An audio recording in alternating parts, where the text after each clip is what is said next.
আসসালামু আলাইকুম। সবাইকে শুভেচ্ছা জানাচ্ছি। মাসুম মাহবুব।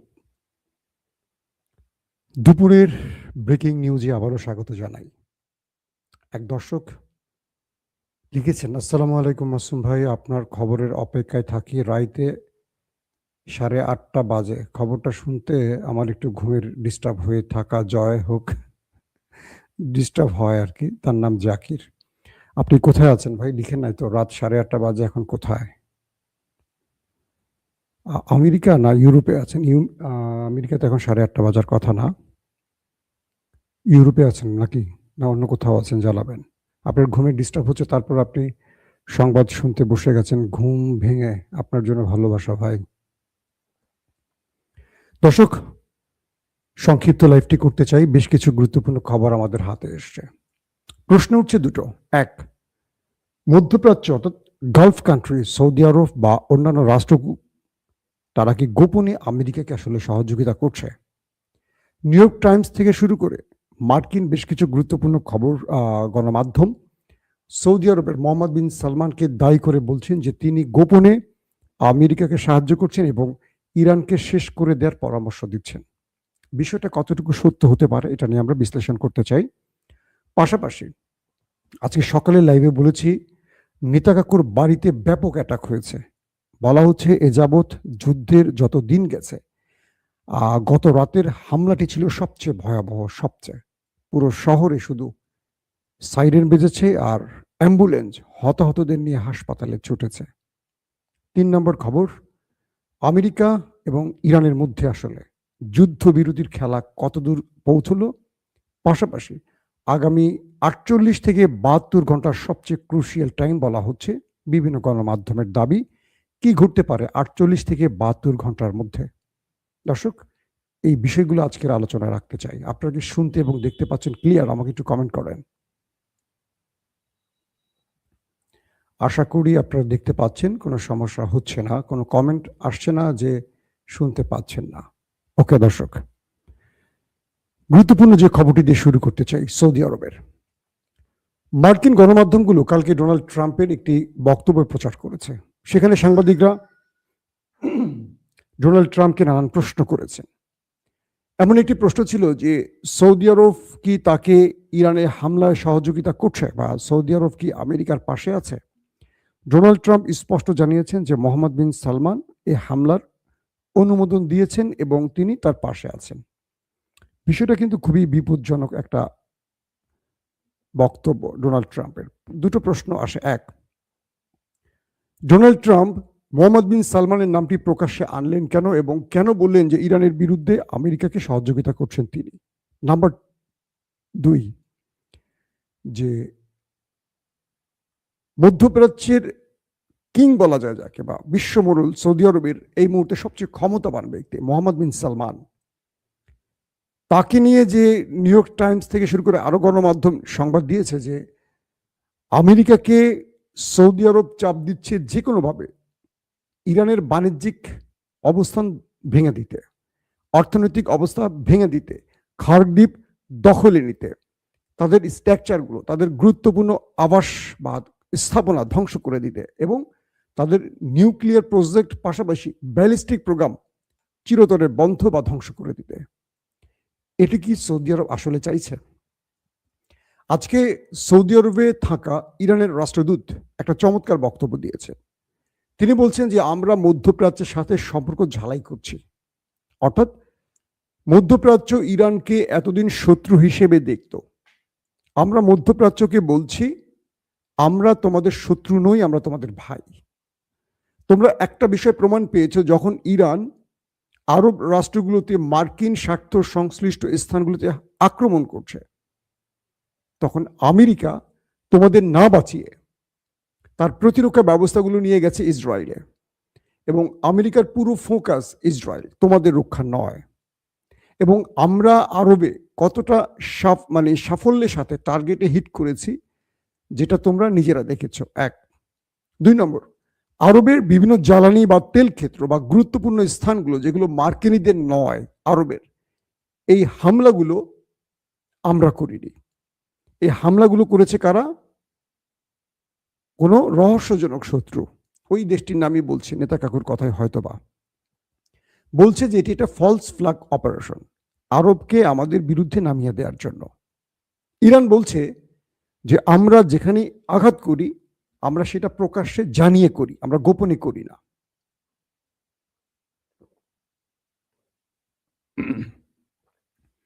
ইরানের স্পষ্ট বক্তব্য, আমরা যেখানে আক্রমণ করেছি এ যাবৎ প্রতিটি জায়গা বর্ণনা আমরা আমাদের বক্তব্যে বা আমরা আমাদের যিনি মিডিয়া উইং এর জেনারেল আছে ইরানের, তার ইব্রাহিম নাম, তাকে দিয়ে জানিয়ে দিয়েছি এবং আমরা অগ্রিম সতর্কতা বার্তা পাঠিয়ে আক্রমণ করেছি। আরামকো, প্রিন্স সালমান ঘাঁটি বা যে জ্বালানি কেন্দ্র বা আরো যেই স্থানগুলোতে হামলা হয়েছে এগুলোর দায়ী ইরান নয়, এগুলো কোনো ভিন্ন শত্রু যারা মুসলিম দেশগুলোর মধ্যে যুদ্ধ ছড়িয়ে দিতে চায়। পাশাপাশি তিনি আরো বলেছেন যে আমাদের মধ্যে অতীত যে বিভাজিত সম্পর্কটি, এটি আর বিভাজন নয় বরং ঐক্যবদ্ধ হওয়ার সময় এসছে। আরবকে মনে রাখতে হবে আমাদের শত্রু অভিন্ন, আমরা নিজেরা যতদিন ভিন্ন হয়ে থাকব, আলাদা হয়ে থাকব, শত্রুরা চেষ্টা করবে আমাদেরকে ফাটল ধরাতে এবং আমাদের মধ্যে আমাদেরকে দুর্বল করার জন্য বারবার আঘাত করবে। তার বক্তব্যটি স্পষ্ট হয়ে গেছেন, আপনারা জেনে কি বোঝাতে চেয়েছেন। এখন প্রশ্ন হলো, সৌদি আরব আদৌ কি আমেরিকাকে ইরান ধ্বংসের পরামর্শ দিচ্ছে কিনা? দুটো প্রশ্ন। এক, সৌদি আরব যদি এমন কোনো কাজ করে থাকে কখনো মার্কিন গণমাধ্যম কি এগুলো প্রকাশ করবে? দুই, ডোনাল্ড ট্রাম্প কি মোহাম্মদ বিন সালমানের নাম প্রকাশ্যে আনবে? তিন, হতে পারে এক, ইরানকে খেপিয়ে তোলার চেষ্টা করছে সৌদি আরবের বিরুদ্ধে যাতে ইরান বড়সড় আক্রমণ করে সৌদির উপর আর সৌদি এই যুদ্ধে জড়িয়ে পড়ে বাকি মুসলিম দেশগুলোকে নিয়ে। সৌদি আসলে 100% পাকিস্তান আসবে, কারণ সৌদি পাকিস্তানের মধ্যে চুক্তি আছে এবং সৌদি আসা মানে পুরো গালফ কান্ট্রি আসবে। তারপরের প্রেডিকশনটি হলো, ইরান নিঃসন্দেহে সৌদির সাথে গোপনে যোগাযোগ রাখছে। মার্কিন গণমাধ্যমের দাবি অনুযায়ী ইরান সৌদিতে বড় আক্রমণ করবে বলে মনে হচ্ছে না। আরেকটি ব্যাপার, আমেরিকান গণমাধ্যম বা ডোনাল্ড ট্রাম্পের বক্তব্যের পর আমরা সৌদির রাষ্ট্রীয়ভাবে তাদের বিবৃতি আশা করছি। এখন পর্যন্ত কোনো বিবৃতি আমরা পাইনি। আশা করব মোহাম্মদ বিন সালমান প্রশাসন এই ব্যাপারে বক্তব্য রাখবেন।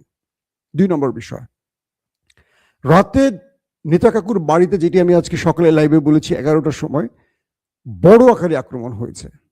পুরো দেশটির মধ্যে শুধু মিসাইলের পর মিসাইল ঢুকেছে, ড্রোনের পর ড্রোন ঢুকেছে। দেশটির বিভিন্ন গণমাধ্যম দাবি করছে যে এ যাবৎ ইরান যতগুলো আক্রমণ করেছে, গত রাত ছিল সবচেয়ে ভয়াবহ রাত, সবচেয়ে ভয়াবহ রাত। সারা রাত দেশটির ভেতরে সাইরেন বেজেছে, একটার পর একটা অ্যাম্বুলেন্স হতাহতদের নিতে এসছে। এমন রাত সেই দেশটি আগে কখনো দেখেনি। যারা বর্ণনা দিয়েছেন তারা বলছেন যে এটি তাদের জন্য একটি ভয়ঙ্কর অভিজ্ঞতা। ইরান এত বড় আক্রমণগুলো এখন শুরু করেছে কেন? নাম্বার 1, ইরান আমেরিকাকে সহনশীল পর্যায়ে মার দিচ্ছে।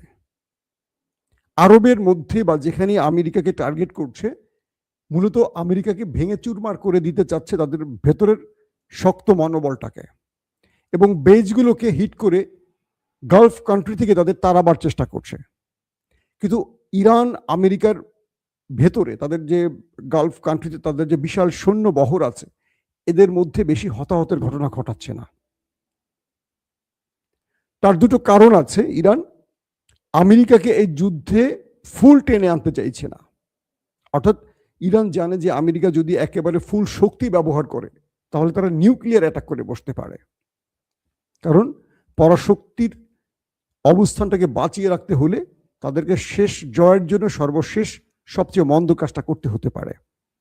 ইরান এই লড়াইতে সবচেয়ে প্রথম যাকে হারাতে চাইছে সে হলো নেতা কাকুকে, তার দেশটাকে। এটা হলো ইরানের প্রধান টার্গেট, আমেরিকা সেকেন্ডারি। তো এই জন্য ইরান যেটি করছে যে আমেরিকাকে যদি 10টা মাইট দেয়, 2000 মাইট দেওয়ার চেষ্টা করছে নেতা কাকুকে। তাই সিরিজ ইরান একটার পর একটা ভয়ঙ্কর মিসাইলগুলো তার আস্তিন থেকে বের করছে, তার গুহা থেকে বের করছে আর ওই দেশটির মধ্যে মারছে। এখন ওই দেশটির প্রতিরক্ষা ব্যবস্থা আর সেই আক্রমণ মোকাবেলা করতে পারছে না, পুরো দেশটি অসহায়ের মতো তাকিয়ে থাকে। 100টা মিসাইল মারলে 5টি 10টি বা 7টির মতো ইন্টারসেপ্ট করতে পারছে, বাকিগুলো এমনভাবে ধ্বংসলীলা চালাচ্ছে যেটা তারা কল্পনা করতে পারছে না।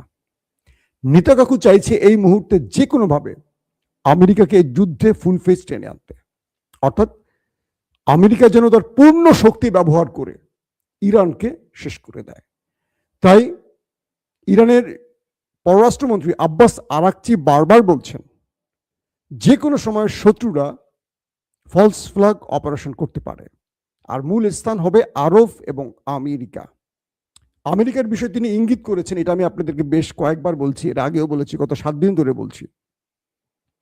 আমেরিকাতে 9/11-এ যে সন্ত্রাসী হামলার ঘটনা ঘটেছিল, এরকম বড় কোনো হামলার ঘটনা ঘটাতে চাইছে সেই শত্রুপক্ষ। এতে করে অজস্র মানুষের প্রাণ যাবে, যার কারণে আমেরিকা ফুল শক্তি নিয়ে ইরানের বিরুদ্ধে যুদ্ধে ঝাঁপিয়ে পড়বে। এটি এখন তাদের টার্গেট। আর ইরান এই কৌশলটি বুঝে তারা আমেরিকাকে ধাবড়াচ্ছে, কিন্তু মারছে নেতাকাকুকে, মানে তাড়াচ্ছে আমেরিকাকে আর বাড়িটা মারছে নেতাকাকুর পিঠে। খেলাটা ইরানের এই কৌশলে। আমেরিকাকে যে মারছে না তা না, আমেরিকার বেজকে হিট করছে, মানে পরিমিত সহনশীল পর্যায়ে মারছে, যেটুকু আমেরিকা সহ্য করে আমেরিকা বুঝতে পারে যে ইরান তো আমাকে মারতে পারে কিন্তু কম মারছে, তাতে ইরান মানে আমেরিকা ইরানকে শেষ করতে পারে কিন্তু একটু হলে বাঁচিয়ে রাখবে। মানে দুজনের মধ্যে একটা মনস্তাত্ত্বিক খেলা চলছে। আমেরিকাকে ইরান বোঝাচ্ছে যে, বা ইরান বুঝে নিচ্ছে, আমেরিকা বুঝে নিচ্ছে যে ইরান চাইলে যে এই মিসাইলটা মারছে আমার 200 সেনাকে সহায় দিতে পারতো, একটু ডান দিকে না মেরে বাম দিকে মারলেই হইতো, তারা তো সব দেখেই মারতেছে, কিন্তু তারা একটু ডান দিকে মারছে যাতে আমার 5 জন সেনা মারা যায় আর আমার ভবনটা বা আমার স্যাটেলাইট প্রযুক্তিটা বা আমার রাডার সিস্টেমটা শুধু ধ্বংস হয়ে যায়। তো আমেরিকা তখন ভাবছে যে না, ইরান আমাকে এখানে একটু রক্ষা করছে, তাহলে ওকে একটু রক্ষা করা উচিত, বিষয়টা এখানে। তো কিন্তু কি করছে, ওই দেশটির ভেতরে যখন মারছে, ওই দেশটির নেতাকাকুর বাড়িতে, তখন বড়সড় হিট করছে।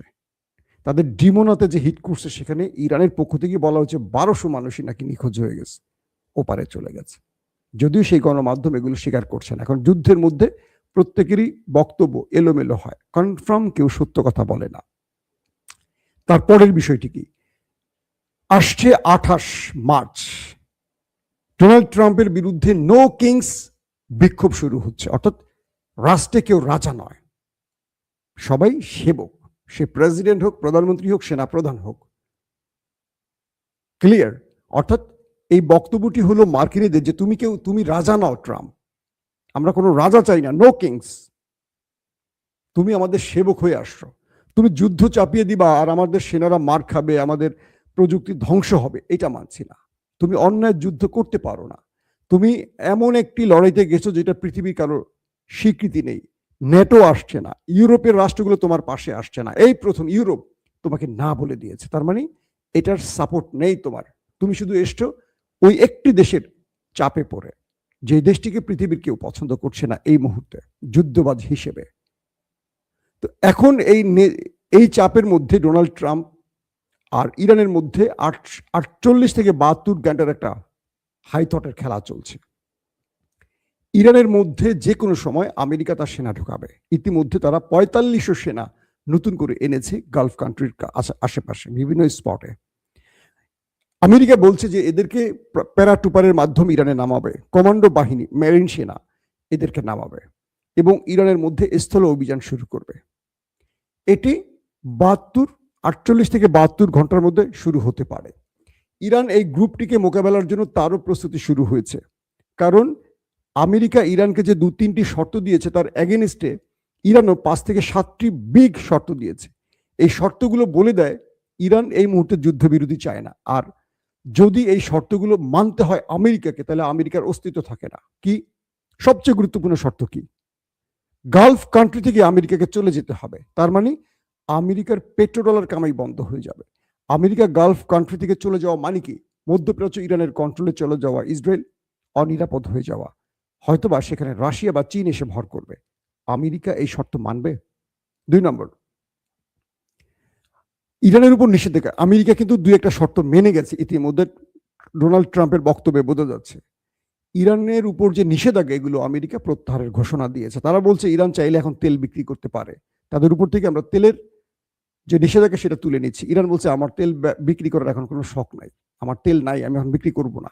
মানে আমেরিকা চাইছে যে ইরান তেল বিক্রি করে তেলের বাজারটাকে ঠিক রাখুক, আর ইরান বলছে আমার কাছে তেল নাই। আর বাকিদেরকে বলছে তোমরা তেল নিতে চাও আসো, তবে অগ্রিম পেমেন্ট করে যাও। আজকে পেমেন্ট করবা, 6 মাস পরে বা 4 মাস পরে তেল পাবা। ওই সুযোগ নেই তোমাদের, আগে পেমেন্ট করো।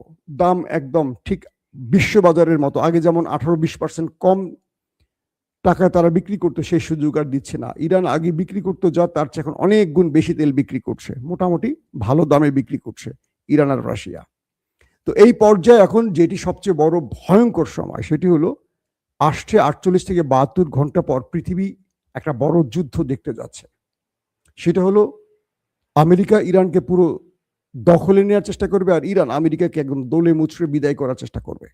এই লড়াইটাতে যে জিতবে সে সেকান্দার, আর যে হারবে সে মধ্যপ্রাচ্যে তার ক্ষমতা হারাবে, সেটা আমেরিকা হোক আর ইরান হোক। তাই শুক্রবার দিন থেকে আমাদের খুব ভয়ঙ্কর দিন শুরু হতে পারে। আবারও বলছি, আমরা যুদ্ধ চাই না, আমরা শান্তির পক্ষে। কিন্তু যে যুদ্ধটা শুরু হয়েছে, এই যুদ্ধের তেজ পুরো পৃথিবীতে ছড়িয়ে পড়েছে, পুরো পৃথিবীতে। এটা যারা শুরু করেছে তাদেরই বন্ধ করতে হবে, যে কোনো শর্ত মেনে হলেও যারা শুরু করেছে তাদের বন্ধ করতে হবে। আর আমেরিকার উচিত হবে ওই দেশটির বুদ্ধিতে তারা যেন ফুল ফেজ যুদ্ধে না জড়ায়, তাহলে পৃথিবী আরেকটা ভয়ঙ্কর অন্ধকার সময় দেখবে। কারণ ইরান ছেড়ে দেবে না, ইরান শেষ হওয়ার আগে পুরো গালফকে শেষ করে ফেলবে, ওই দেশটিকে, নেতাকাকুর দেশটিকে পুরো মিশিয়ে ফেলবে। তার আস্তে, তার গর্তে, তার পকেটে আছে ভয়ঙ্কর কিছু। দর্শক, বিদায় নেব, আজ রাতে আবারও হাজির হব। সেই পর্যন্ত প্রত্যেকে ভালো থাকবেন।